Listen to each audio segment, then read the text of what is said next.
Here are 3 different cases of true crime stories, real, intriguing, and bizarre, with each having a twist that will leave you wondering about all of the evil that was in the hearts of the perpetrators in this episode.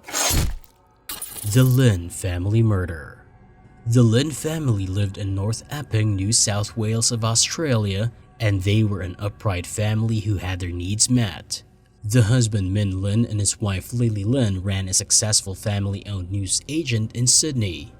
Min and Lily had 3 children, June Brenda, who was 15, Henry, who was 12, and Terry, who was 9. The Lin family also had Lily's sister Irene living with the family. The family had a cordial relationship where everyone openly expressed whatever was on their mind. It was a family with no secrecy, as they lived and worked together. Things were all smooth and rosy for the Lin family before something unexpected happened, which ruined the family forever. During the early hours of one Saturday morning in July 2009, when the busy shop of Lin's family didn't open for business, it was odd for almost everyone who knew the shop. However, Kathy, who was also Lily's sister and happened to work in the news agency, began to receive calls from curious customers about why the shop was locked. Upon hearing the situation of things, Kathy began to suspect something wasn't right with the shop being locked. This prompted Kathy and her husband Robert Shi to go check the home of Min and Lily. As they arrived at the Lin family residence in the quiet suburb of North Epping, the front door, which was usually locked, was unlocked. Kathy was beginning to feel frightened about the development. As she and her husband Shi took steps forward, they could see sprinkles of blood here and there. They took a bold decision to be sure of whatever was happening or might have happened. They went upstairs in the bedroom, and what she found next was a horrifying scene that kept her shivering for some minutes. Both Min and Lily were drenched in a pool of blood, bludgeoned to death by a weapon later described as hammer-like. In the next room, they found Kathy and Lily's sister Irene with the same awful fate. Both Min and Lily's young sons, 12-year-old Henry and 9-year-old Terry, were not spared either of this gruesome attack. They too were brutally murdered, similarly like every other person in the house, in their bedroom. Blood splattered all over the walls of Lin's house, which suggested that a great struggle had taken place before the gruesome attack. Kathy placed a call to the local police, informing them about the gruesome situation which had occurred at the residence of the Lins. She could not utter her words fluently, as she was shivering about her extended family who had just been horrifically murdered. The situation had a little twist here. Brenda, who was the only member of the Lin's family, was spared, as she was away on a school excursion in New Caledonia at the time of the gruesome attack. Brenda was still at the school excursion when she learned about the gruesome killing of her family through Facebook. The police and paramedics did arrive at the scene, but it was so gruesome that they had to implore forensic analysts to help identify the members, since the faces of the family were beyond recognition. They later concluded that the weapon that was used was likely to be a hammer. It only went from bad to worse as Brenda and the extended family had to live with a new harsh reality. Days after the incident, Kathy and her husband were finally composed enough to make emotional public pleas, calling for support to help solve the murders. Brenda, who was the only daughter and the only surviving child of the Lin from the gruesome attack, went on to live with the Shis, as they initiated the idea for her to come live with them and be a part of their new family, as she has no other place to go to at the time. However, the lack of strong leads as well as the nature of the vicious attack suggested a more personal motive than a simple burglary gone wrong. The authorities turned to family members and possible connections for their investigation. Robert Shi, a former ear, nose, and throat specialist in China before moving to Melbourne in 2006, was one of the early suspects, as many indications pointed to him. According to the Daily Telegraph, Shi had opened a restaurant in Melbourne, but when his new venture soon failed, he and his wife Kathy moved to Sydney and had been unemployed ever since.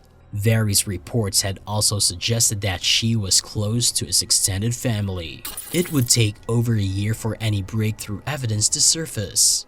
During a forensic examination of Xi's garage in May 2010, experts found a tiny stain on the floor of the unkempt garage, known as Stain 91.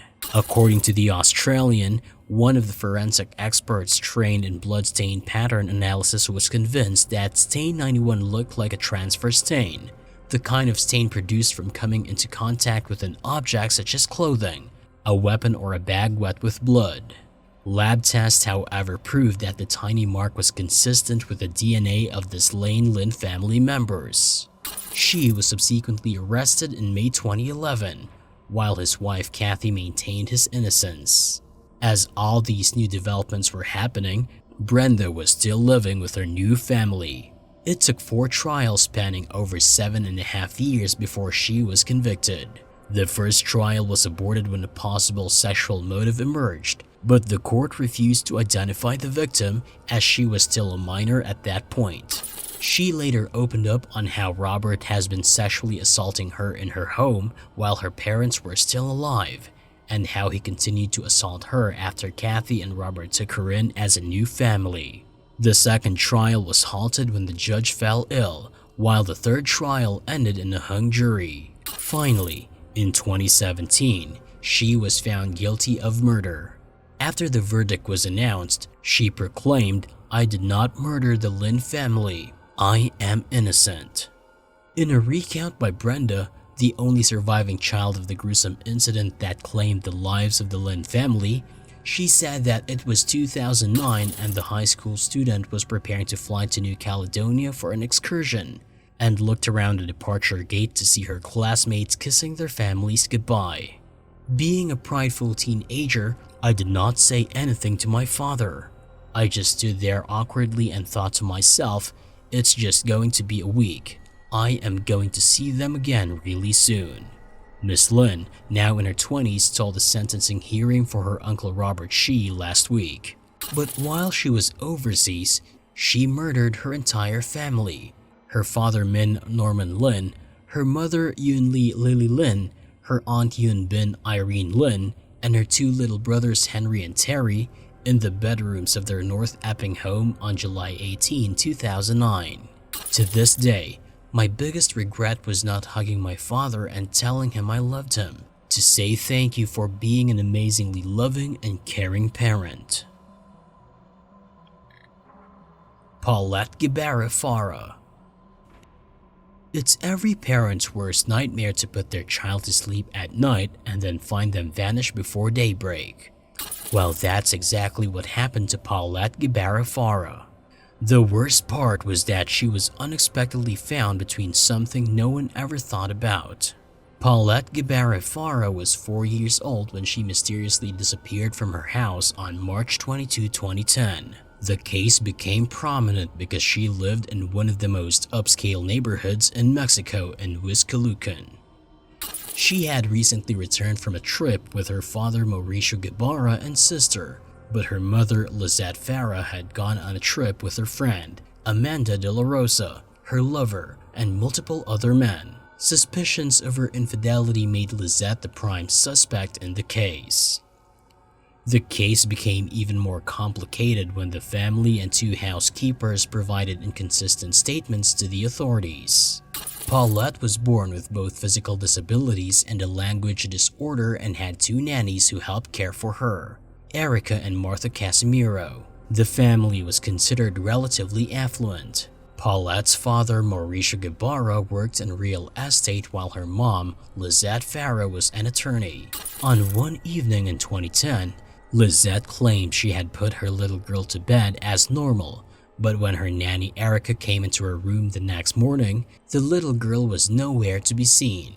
There were no signs of forced entry into the house or any indication that a struggle had taken place. The CCTV cameras, which surrounded the property where Paulette Gebara Farah lives, failed to show either when the child was leaving or being taken. The house had 2 family dogs that never made any noise during the night either. Where could the 4-year-old have gone without a single trace? The story quickly turned into a media frenzy. Flyers were posted, billboards were erected, and ads were all over the TV and on public transport. Lizette even made a public plea on television for her daughter's abductor to come forward. The search sparked a great deal of public interest, but soon, many started placing the blame on Paulette's parents. The local community all came together to search for Paulette, but nothing was found. Alberto Baz, the Attorney General of the state, became involved and launched what would become a huge 9-day intensive search and investigation. His involvement became the initial controversy. Many children are said to be reported missing in Mexico, but it wasn't until Paulette Gebara Farah, from a richer family, went missing that authorities put all their resources into finding her. Ultimately, police were baffled and found it very difficult to find a lead. What followed was the huge 9-day search, with the community coming together to begin a tireless hunt for the little girl. A week after the disappearance of Paulette, it was announced that her parents and nannies were taken into custody. The first suspect identified in the case was Lizette. The stories which Paulette's parents and the nannies shared had inconsistencies, and the media and public began to become suspicious. This is when a shocking revelation came to light. According to a Mexican news report Zocalo, there were some undercover recordings of Paulette's parents and their other daughter found. This contained a conversation that sounded like Lizette telling her daughter not to admit anything to the investigators, otherwise she'd get in trouble. Was she responsible for the disappearance of Paulette? However, Lizette claimed she was taken out of context. Both of Paulette's nannies, Erica and Martha Casimiro, claimed that the girl's parents seemed unconcerned while everyone was frantically searching for her. Even Lizette's media appearances made people uncomfortable. Her cold nature made people wonder if she was the one responsible for the death of her daughter. It was revealed that Lizette could have had a personality or mental disorder.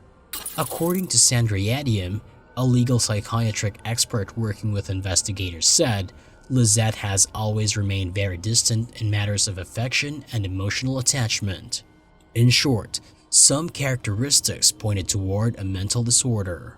A further twist in the story was that when Paulette, who had gone missing for 9 days, was somehow found in the same bedroom in which she was sleeping before her disappearance.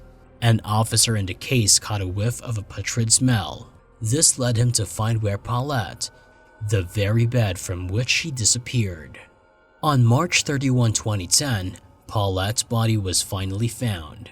It was a bizarre finding as she was tucked away at the foot of the bed. The autopsy, as reported by CNN, ruled that Paulette's death was an accident, as it was reported that she had seemingly rolled to the foot of the bed and accidentally fell and lodged herself in the gap between the mattress and footboard. She then suffocated to death. According to reports at the time, the autopsy showed that Paulette died via asphyxiation that obstructed the respiratory airways and compressed the abdominal thorax. There were no drugs or toxic substances found in her body, or any signs of physical abuse, according to the San Diego Union Tribune. Moreover, Baz believed that Paulette's body hadn't been moved. The position the child was in when she was found was the same as the position she was when she died. That is, the original and final position is the same, he claimed in the Union Tribune. But conspiracy theories around Paulette's cause of death still abound. Someone noticed a pair of pajamas on top of the bed while Lizette was giving a TV interview before Paulette was found. When Paulette was discovered, she was wearing those same pajamas. It could be true that the girl had multiple pairs of the same pajamas, but the coincidence was still eerie. Conspiracy theorists, however, focused on how everyone managed to miss where Paulette's body was for 9 long days. The police even brought in search dogs at one point. BBC reported that over 100 people had been in her room, searching for her. More disturbingly, friends and family had slept in her bed during that period, per the Union Tribune's report, and didn't notice anything. The only explanation given was that there was enough bedding and blankets to mask the smell of the decomposing body for 9 days. But the nannies were adamant that they would have noticed disheveled bedding or some kind of evidence that the child had fallen in between the bed and frame. The public found it hard to believe that authorities had investigated Paulette's room multiple times and came up with nothing. Many still believe that because of the negative publicity and Busbah's initial inclination to point fingers at Lizette and Mauricio, the parents were possibly involved in their little girl's death somehow. Lizette and Mauricio ended up turning on each other publicly. According to Mauricio, he said, "The only thing I can say is that for me, it wasn't an accident. I can only speak for myself." In a separate interview with Televisa, Lizette cried and said she didn't understand why her husband would be suspicious of her and claimed investigators had possibly manipulated him to turn on her. "They have played a lot with our minds. Maybe he didn't have enough trust in me because I have never doubted him," Lizette claimed. What do you think of this little girl's death? Patricia Columbo. Having been sentenced to 200 to 300 years in prison means a lot, and that is what this case is all about. 20-year-old Patricia had left her family home 2 years earlier to live with DeLuca, a 36-year-old married man. When Patricia was 16 years old, she worked in a suburban coffee shop where she met pharmacist Frank DeLuca, who managed a pharmacy next door to the coffee shop where she works. DeLuca and Patricia developed some sort of chemistry, and with the duo, things led to another in which he hired her to work in a store, and the two began an unusual sexual relationship. Patricia showed classmates pictures of her having sex with DeLuca's dog. DeLuca and Patricia's relationship was growing so deep and out of hand at the same time, considering the fact her lover was a married man and the relationship was made public. In April 1974, DeLuca brought Patricia to stay in his own home, even though he still lived with his wife and 5 kids. However, she accepted to move into her lover's home, but she simply told her parents she was moving to her apartment. Her parents were relieved when she told them she was going to move into her apartment and not some random person's home, which prompted her parents to give her money for upkeep. Patricia wasn't able to keep up with the lies that she had told her parents, and soon they found out that DeLuca had left his wife and moved in with her daughter, prompting Patricia's father to beat DeLuca severely. The situation triggered some sort of hatred from the duo towards Columbo's family, which made them come up with a plan that changed things from bad to worse. On May 4, 1976, Patricia Columbo, who was 19 then, and Frank DeLuca, 39, decided to carry out a plan on Columbo's family. After several deliberations on how to carry out the plan, the duo came up with a plan. The duo was ready to execute their much deliberated plan. They observed the environment and later crept into the home of Columbus and shot every living creature found therein. On May 7, 1976, Chicago police found a car belonging to one of Elk Grove residents, Frank Columbo, abandoned after apparently being stolen. The Chicago police more counterparts in Elk Grove, however, the bodies of everyone killed weren't discovered until 3 days later on May 7, when a village police officer showed up to inform Frank that one of the family cars had been found in a poor black neighborhood on the city's west side. The responding officer, who went to Frank Columbo's residence to inquire about the car, noticed the front door ajar and delivered newspapers piled up on the front step of the otherwise immaculately landscaped home. The patrolman pushed open the door and saw Frank's body sprawled across the living room stairs with a piece of the bowling trophy sticking out of his gashed skull, and immediately radioed for backup. Even though the family's car had been found miles away in Chicago, there were no indications that anything else in the house had been disturbed or taken. What he had seen was no ordinary crime. The Elk Grove community was thrown into confusion when the family was discovered dead. Police began investigation upon investigation to connect the dot of the murder, but there was no lead. Frank, 43 years old, who was the father, had been shot 4 times in the head. Before he died, however, he had been cruelly tortured and beaten. Police reported he had been beaten with a bowling trophy and the lamp so severely that the back of his head was disintegrated. There was several cigarette burns on his body, and he had also been stabbed in the throat and chest. His wife Mary, who was 41 years, was shot once between the eyes. It was reported that her throat had been slashed, and she also had been beaten, this time with a glass vase. She was clad in a nightgown and her underwear had been pulled down to her ankles. However, an autopsy later revealed there were no signs of sexual assault. Their son Michael, who was 13 years old, was also killed. He had also been shot, beaten with a bowling trophy, and stabbed over 80 times, mostly in the neck with a pair of sewing scissors. There were indications that he had been sleeping when the attack occurred and was awakened and forced out of bed by his killers.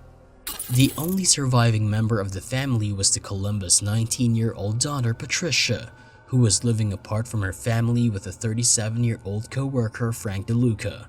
Police questioned Patricia but had no reason to suspect her until the following week, as some of her behavior raised red flags to investigators. Ray Rose, the investigating detective, said that he has never forgotten what he saw that day. Evil, death, tragedy were his initial thoughts when he saw the carnage. "What I saw was very curious," Rose told the Sun-Times in May 2006. "If you had just found out your whole family had been killed, you'd run to the scene." Patricia and DeLuca had initially wanted to stage the murders to make them look like mob hits or the work of black street gangs. Patricia went to the police station and began suggesting possible motives and leads. One, which was quickly ruled out, was that Frank Columbo was the target of a mob hit. There was never any sign that he was in any way connected to organized crime. Lying to police in the course of a murder investigation is never a good idea. And when you're the sole surviving member of the family, it's an even worse decision. As a result of Patricia's statements and behavior after the crimes, Patricia Columbo became the chief suspect. In all bids to unravel the true case of the murder of Columbo's family, a hint came in. Inspired by the promise of reward money, a friend led police to the man who had discussed killing the Columbo family with Patricia. The detectives quickly established roles for themselves to make Patricia crack. Instead of good cop, bad cop, one detective described as looking like Tom Jones assumed the role of boyfriend. At her family's wake and funeral, Patty flirted openly with the detective, to the point where her grieving relatives thought he was the despised DeLuca who had alienated her from her family. DeLucas caught a notice in the corner of the funeral home. When Patricia wasn't joking, smoking, or flirting, she flung herself on top of her parents' and little brother's closed caskets, wailing with grief. After the couple was arrested, DeLucas employees revealed that they had seen him washing and burning blood-stained clothes on the day after the murders. He had kept them silent by threatening their families. DeLuca attempted to have these witnesses killed by a cellmate, but another inmate thwarted the plan by telling the police. Rose, the investigating detective, chronicled how Columbo, then 19, plotted for 8 months to kill her family, soliciting friends and acquaintances to carry out the murders. The investigating detective revealed that in the summer of 1975, Patricia met 2 men that she seduced and tried to hire to kill her family. Patricia claims one of the men forced her to have sex. She provided them with a diagram of the Columbo home and photos of the family. However, the men did not act on her request, and on May 4, 1976, she and DeLuca, her 37-year-old boyfriend, entered the home and attacked her family. During the course of interrogation, Patricia revealed that she wanted to beat her father to the punch, claiming she feared he had ordered a hit on her and her lover. Evidence revealed that the duo were willing participants in the murder, with Patricia acting as a decoy to be admitted to the house. When Frank Columbo opened the door and turned around, DeLuca entered and shot him with a .32 caliber handgun. During a detailed narration of how the incidents occurred, it was revealed that DeLuca, who did the shooting, shot Frank, who had been killed first as he tried to escape by running up the living room stairs. Patricia bludgeoned her father with a bowling trophy. Mary was found cowering in the bathroom, her favorite room in the house where she had once lovingly hand-painted each bathroom tile with gold filigree, who had been shot dead center between the eyes. Patricia or DeLuca slit her throat just in case the bullet didn't take care of her, although the Cook County medical examiner said that Mary was probably dead before she even hit the floor. The last victim was Michael, who had slept through the initial gunshots. The two woke Michael up and stood him upright, half asleep in his bedroom, while DeLuca shot him. Patty then stabbed Michael 87 times with her mother's sewing scissors. When police found Michael's body, they said at first glance it looked as if Michael has had a case of the measles, until they realized that the measles were dozens of tiny red gashes. DeLuca admitted to shooting the victims. However, Columbo to date has not owned up to her part in the murders. A few days later, Patty was charged with 3 counts of first-degree premeditated murder.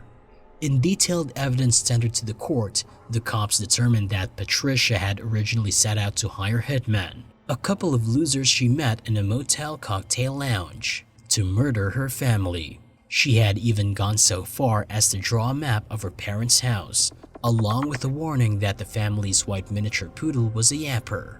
After the supposed hitman had strung Patty along, having sex with her and ripping her off of $2,000, Patty persuaded DeLuca to help her carry out the job.